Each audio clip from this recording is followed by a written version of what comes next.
Hey everybody, welcome to Lindy Kitchen.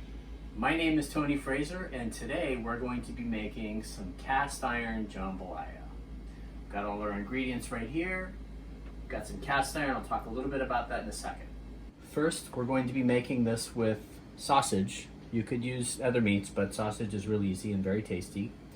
And then we have all of our vegetables: garlic, can of corn, some cherry tomatoes, half of a large red onion, some mushrooms, and then just a whole bunch of different peppers. It really doesn't matter what you use. You can see a bell pepper and a poblano, and there's a couple of other things in there. We have 1 cup of jasmine rice, dried. We have our spices: oregano, chili powder, cumin, paprika, and some cayenne. And then we're going to cook the rice with some chicken broth, and we're going to saute everything in extra virgin olive oil. So now let's talk a little bit about cast iron. I love cooking with cast iron. I love cooking with the old stuff. All this stuff is antique, but this one right here is special. This is called a deep skillet. They're kind of highly sought after. This is a 1950s BSR, and I have a metal lid for it. So what we're gonna do basically is we're gonna cook all the vegetables in the skillet, and then we're gonna throw some rice and some chicken broth in, and then we're gonna put it in the oven for about 30 minutes. It's basically like the original one pot.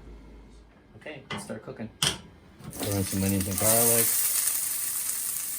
Cool. So we'll just let these cook for a little bit. By the way, we got to get the peppers and the mushrooms going.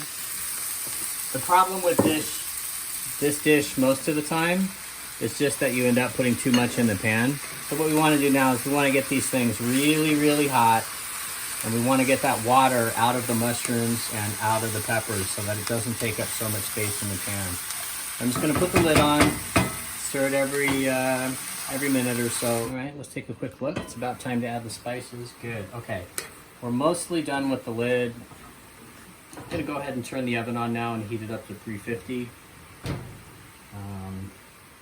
So now that I have the lid off, you can see the water going pretty quickly. Yeah, you got that real kind of dark look, and I can smell all the different seasonings. Just gonna dump the sausage in, but because you're using chicken stock, there's a lot of salt in chicken stock as it is, even if you get the low sodium stuff.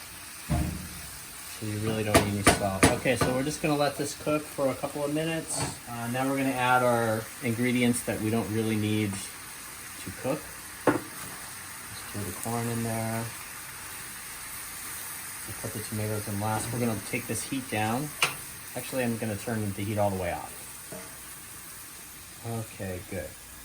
So now we have to get the rice in there, and we want the rice to be towards the bottom. And then we're going to fill this pan up with chicken stock. So what I usually do is I'll just kind of pull the stuff to the side a little bit and try to bury it. I'll show you why in a second. You want to try to keep the rice as low in the pan as you can. Otherwise, you end up with a bunch of dried rice on the top of your dish, which is okay. Just gets a little crunchy. Okay. Good. So, that's about good.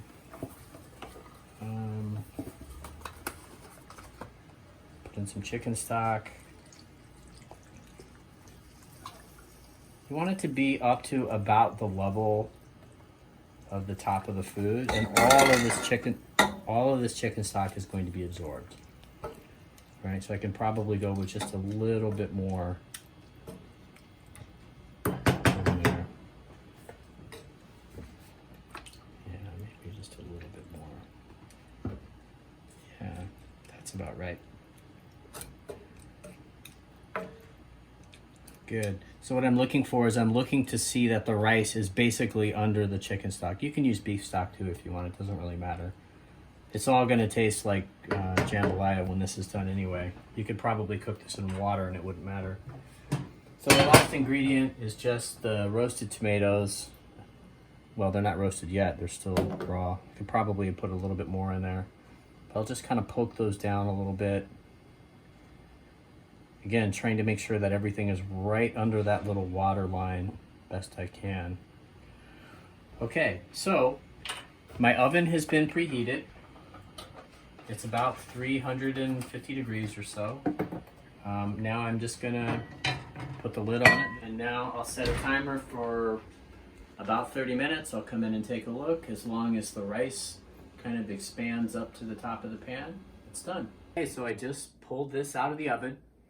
So from stovetop to oven to table. This is why I like cooking with cast iron. Let's just take a look at it here. Yeah, so you can see that all the rice came up and absorbed all the stock. All the tomatoes are roasted. There's no liquid in the bottom of that. That looks absolutely perfect. Fantastic. If you'd like to know more about cooking or restoring or cleaning cast iron, check out my Facebook page, Brooklyn Cast Iron. Thanks.